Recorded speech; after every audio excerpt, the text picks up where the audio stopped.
नमस्कार, मी अजय वर्मा आणि आपण सगळे पाहतात थिंकिंग ऑफ यूथ. विचार युवकांची. सध्या नालासोपारा पूर्व, विजयलक्ष्मी नगर 41 बिल्डिंगचा मुद्दा संपूर्ण महाराष्ट्रात सतत गाजत आहे. गेल्या डिसेंबर महिन्यात 41 बिल्डिंगमधून 7 C1 कॅटेगरीच्या बिल्डिंगाला वसई विरार महानगरपालिकेच्या वतीने डिमोलेशन कारवाई करण्यात आली. त्यानंतर उरलेली 34 बिल्डिंगच्या रहिवाशांना दिलासाही सुद्धा देण्यात आला की कारवाई आता कुठे ना कुठे थांबणार. पण जसा नवीन वर्ष सुरू झाला तसंच स्थानिक लोकांचा त्रासही सुरू झालेला आहे. महानगरपालिकेच्या वतीने 31 जानेवारीची शेवटची डिमोलेशन अल्टिमेट डेट देण्यात आलेली आहे. त्यानंतर स्थानिकांच्या मनात आता भीतीचं वातावरण पसरलेलं आहे.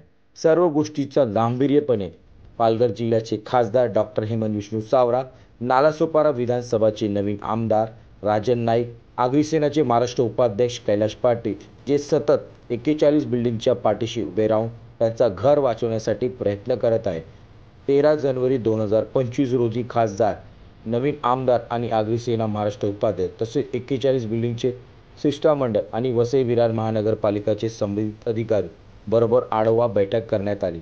मीटिंग संपल्यानंतर स्वतः पालघर जिल्ह्याचे खासदार डॉक्टर हेमंत विष्णू सावराने मीडियाला संपूर्ण माहिती दिली. ज्या 41 बिल्डिंगची जागा आहे ती त्या जागेवर अनधिकृत बांधकाम झालेलं आहे आणि त्याच्यामुळे नगरपालिकेला आदेश दिलेले की ती बांधकामं तोडण्यात यावेत. परंतु त्या 41 बिल्डिंगमधल्या रहिवाशांचा जर सहानुभूतीपूर्वक विचार करायचा झाल्यास, मानवतापूर्वक विचार करायचा झाल्यास तर त्यांच्यावर हा अन्याय होतोय असं वाटतंय. आणि त्याच्या मागील काळामध्ये ज्या पद्धतीने रहिवाशांनी हे पेटिशन्स किंवा केसेस लँड ओनरवर, बिल्डरवर दाखल करायला हव्या होत्या, त्या दुर्दैवाने मोठ्या प्रमाणात झाल्या नाहीत. त्याचबरोबर नगरपालिकेतर्फे जो एक फर्म स्टँड व्हायला पाहिजे होता तोही होऊ शकला नव्हता. आणि त्याच्यामुळे आत्ता ज्या करंट स्टेटसला ज्या पद्धतीने साधारणतः 7 बिल्डिंग पाडलेल्या आहेत, उर्वरितसुद्धा पाडण्याचा प्रयत्न आहे.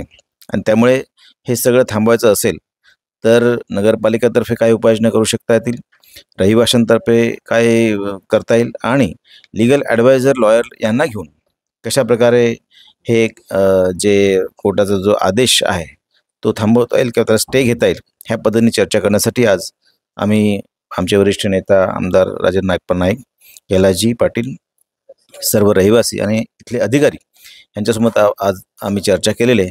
त्याच्यामध्ये काही पॉईंट्स निघालेले ते येणाऱ्या काळामध्ये काही दिवसातच त्याच्यावर वर्कअप करून आम्ही कोर्टामध्ये एक पिटिशन्स दाखल करणार आहोत, जेणेकरून रहिवाशांना दिलासा मिळेल.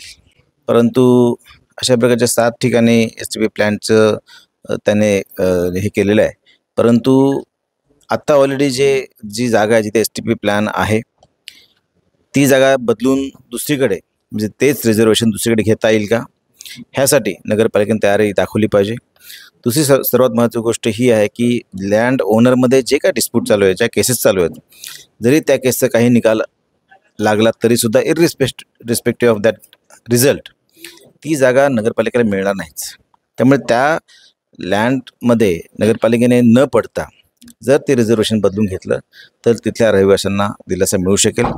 कारण आत्तापर्यंत ज्या राहण्यायोग्य बिल्डिंग ज्या नव्हत्या त्या पाडल्या गेलेल्या आहेत आणि ज्या राहण्यायोग्य आहेत त्या राहिलेल्या आहेत. आणि त्याच्यामुळे जर असं रिझर्वेशन बदललं तर रहिवाशांना नक्कीच दिलासा मिळेल असं मला वाटतं. माननीय न्यायालयाचे आदेश आहेत, परंतु राज्य सरकारतर्फे सुद्धा नगरपालिकेला पत्र आलेलं आहे, ठराव घेण्यास सांगितलेलं आहे की अशा प्रकारचं जे रिझर्वेशन आहे ते बदलता येऊ शकतं का. कारण अशा प्रकारचं जर एकच जागा असेल आणि जर ती बदलायची असेल तर त्या पद्धतीचा प्रस्ताव हा पाठवा. आणि त्या पद्धतीने नगरपालिकासुद्धा कामाला लागलेली आहे. आणि मला वाटतं येणाऱ्या काळामध्ये थोडंसं रहिवाशांना दिलासा मिळेल असं मला वाटतं. कारण 31 जानेवारी जरी याच्यामधली शेवटची तारीख असली तरीसुद्धा या अगोदरच, म्हणजे पुढच्या आठवड्यातच, येणाऱ्या आठवड्यामध्येच रहिवाशांतर्फे रिपीटेड पेटिशन्स आणि repeated complaints against land owner ह्या दाखल करणार आहोत. आणि त्याच्यामुळे त्याचा मला वाटतं न्यायालय निश्चितच विचार करेल आणि रहिवाशांच्या बाजूने निकाल मिळेल.